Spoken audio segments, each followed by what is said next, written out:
Have you ever met someone who demands perfection but destroys everything in their path?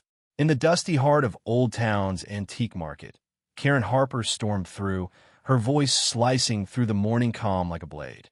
She stood before Elias, a soft-spoken relic dealer, her manicured finger jabbing at a 200-year-old vase. "This looks like garbage," she snapped, her words dripping with disdain. "You call these relics? They're too worn, too dirty for my collection." The crowd froze, sensing a storm brewing. Elias, with decades of expertise, had never faced such audacity. Karen's complaint wasn't just a critique, it was a declaration of war. Elias adjusted his glasses, his calm demeanor hiding a spark of defiance. He'd dealt with picky buyers before, but Karen's tantrum was something else. She didn't just want quality. She wanted flawless, museum-grade artifacts for a fraction of their worth. Her voice grew louder, drawing a crowd. "I deserve better than this junk," she barked, knocking a small clay figurine off the table. It shattered on the cobblestones, and gasps rippled through the onlookers. Elias's jaw tightened, but he said nothing. Instead, he reached under his stall, pulling out a box of glossy, suspiciously pristine relics. These were knockoffs, cheap imitations he kept for unserious buyers. "Perhaps these suit your taste," he said, his tone polite but sharp. Karen, oblivious, snatched them up, tossing cash carelessly. What Karen didn't know was that Elias had a plan. As she strutted away, clutching her fake treasures, he pulled out his phone. With a few taps, he uploaded a video of her outburst to the market's online forum, captioning it, "Karen demands perfect relics, gets what she deserves." The post spread like wildfire.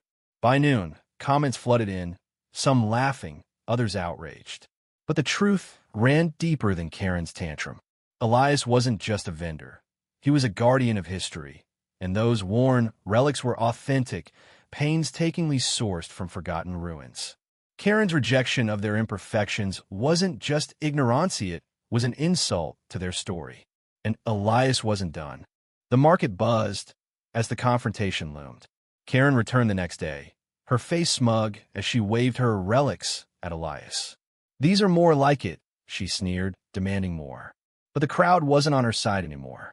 Whispers of Elias's post had spread, and eyes followed her every move. Then came the twist. A young woman, Lila, stepped forward. She was an archaeology student who'd been quietly browsing the stall. "Those are fakes," Lila said, her voice steady but loud enough for all to hear. She pointed to the glossy sheen, the too perfect edges. "Real relics have wear, history etched into them. You threw away the real thing." Karen's face flushed, but she doubled down.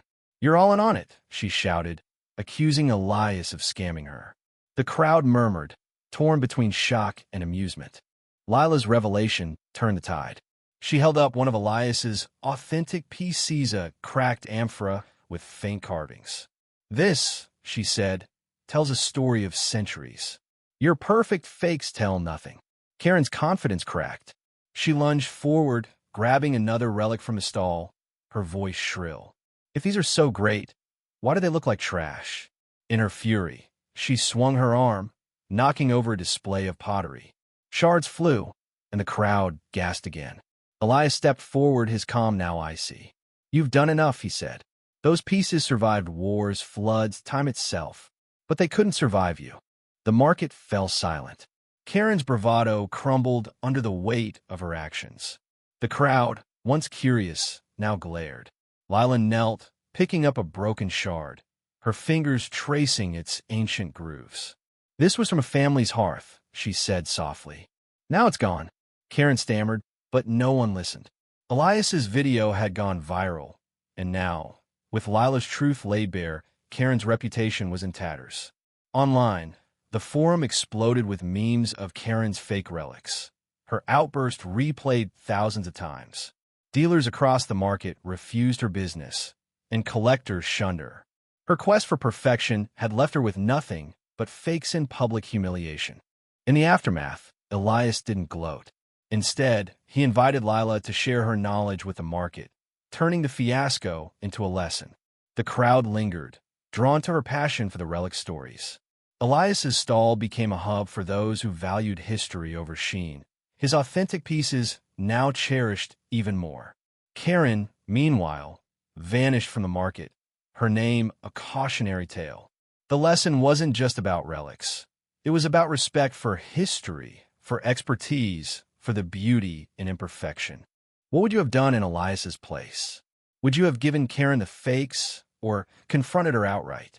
Share your thoughts. Where do you draw the line between standing your ground and teaching a lesson?